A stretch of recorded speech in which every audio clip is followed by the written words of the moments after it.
পুনর্জন্মের পর এক নারীর প্রথম পদক্ষেপই সবাইকে চমকে দেয়, যখন সে সেই মানুষটিকে চুমু দেয় যাকে আগের জীবনে সে ইচ্ছা করেই দূরে রেখেছিল। লোকটি প্রথমে ভাবে এটা বুঝি আরেকটা মজা, কিন্তু নারী খুব গম্ভীরভাবে তাকে বিয়ের প্রস্তাব দেয়। এই সিদ্ধান্তের পেছনে ছিল তার আগের জীবনের এক ভয়ঙ্কর সত্য, যেখানে এক প্রতারক পুরুষের অন্ধ ভালোবাসায় সে তার সব সম্পত্তি হারিয়েছিল এবং শেষ পর্যন্ত সেই লোকটাই তাকে পাহাড় থেকে ঠেলে দিয়েছিল। সেই সময় নিজের জীবন ঝুঁকিতে ফেলে তাকে বাঁচাতে এবং প্রতিশোধ নিতে এসেছিল আর কেউ নয়, এই মানুষটি, যাকে সে সারা জীবন নিজের শত্রু ভেবে এসেছে।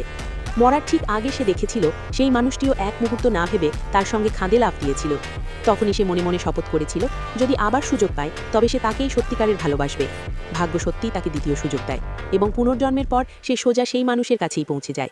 সে তার সঙ্গে বিলিয়ার্ডসের একটি বাজি ধরে এবং ইচ্ছা করেই হেরে যায়। চারপাশের মানুষ তাকে নিয়ে হাসাহাসি করে, কিন্তু সে জানে এই সময় লোকটির হৃদয়ে তার জন্য অনুভূতি জন্ম নিচ্ছে। তার ঘনিষ্ঠতায় লোকটি ঘাবড়ে যায় এবং নিজের আবেগ লুকোনোর চেষ্টা করে। এই সময় নারী স্পষ্ট করে বলে দেয় হারের